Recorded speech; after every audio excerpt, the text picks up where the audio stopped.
কার্গিল যুদ্ধ 1999 সালে ভারত ও পাকিস্তানের মধ্যে সংঘটিত একটি গুরুত্বপূর্ণ সংঘর্ষ যা দক্ষিণ এশিয়ার ইতিহাসে একটি উল্লেখযোগ্য ঘটনা। এই যুদ্ধ জম্মু ও কাশ্মীরের লাদাখ অঞ্চলের কার্গিল জেলায় সংঘটিত হয়, যেখানে পাকিস্তানি সেনা ও তাদের সমর্থিত উগ্রবাদীরা ভারতীয় অঞ্চলে অনুপ্রবেশ করে। ভারত ও পাকিস্তান 1947 সালে বিভাজনের পর থেকে কাশ্মীর ইস্যুতে একাধিক যুদ্ধে জড়িয়েছে। 1998 সালে দুই দেশেই পারমাণবিক পরীক্ষা চালানোর পর উত্তেজনা আরও বৃদ্ধি পায়। 1999 সালের শীতকালে পাকিস্তানি সেনারা মুজাহিদিন ছদ্মবেশে কার্গিলের উচ্চ পর্বতময় অঞ্চলের এলওসি অতিক্রম করে ভারতীয় অঞ্চলে প্রবেশ করে।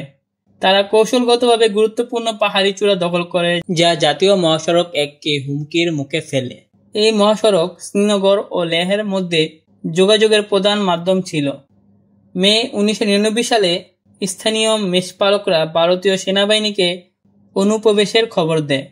প্রাথমিকভাবে ভারত এটিকে ছোটখাটো উগ্রবাদী কার্যকলাপ মনে করলেও পরে বোঝা যায় এটি পাকিস্তানি সেনাদের একটি পরিকল্পিত অভিযান। ফলে ভারত অপারেশন বিজয় শুরু করে, যার লক্ষ্য ছিল দখলকৃত চূড়াগুলো পুনরুদ্ধার করা। এই যুদ্ধ উচ্চ পর্বতময় তুষারবৃত অঞ্চলে সংঘটিত হয়, যেখানে তাপমাত্রা -15°C পর্যন্ত নেমে যেত। পাকিস্তানি সেনারা উচ্চ চূড়া অবস্থান নিয়ে ভারতীয় সেনাদের উপর গোলাবর্ষণ করত। ভারতীয় সেনাবাহিনী বিমান বাহিনীর সহায়তায় খাড়া পাহাড়ে আরোহণ করে শত্রুদের বিরুদ্ধে লড়াই করে।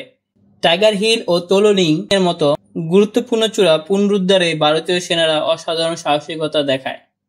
ভারতীয় বিমান বাহিনী অপারেশন সফেদ সাগর চলায়, যদিও উচ্চতার কারণে তাদের কার্যকারিতা সীমিত ছিল। যুদ্ধের সময় আন্তর্জাতিক সম্প্রদায়, বিশেষ করে যুক্তরাষ্ট্র, পাকিস্তানের উপর চাপ সৃষ্টি করে তাদের সেনা প্রত্যাহারের জন্য। পাকিস্তান প্রথমে অনুপ্রবেশের কথা অস্বীকার করে দাবি করে এটি কেবল উগ্রবাদীদের কাজ, তবে পরবর্তীতে প্রমাণ এবং আন্তর্জাতিক চাপে তারা পিছু হটতে বাধ্য হয়। জুলাই 1999 সালে ভারতীয় সেনাবাহিনী বেশিরভাগ চূড়া পুনরুদ্ধার করে। 26 জুলাই ভারত আনুষ্ঠানিকভাবে যুদ্ধের সমাপ্তি ঘোষণা করে, যা এখন কার্গিল বিজয় দিবস হিসেবে পালিত হয়।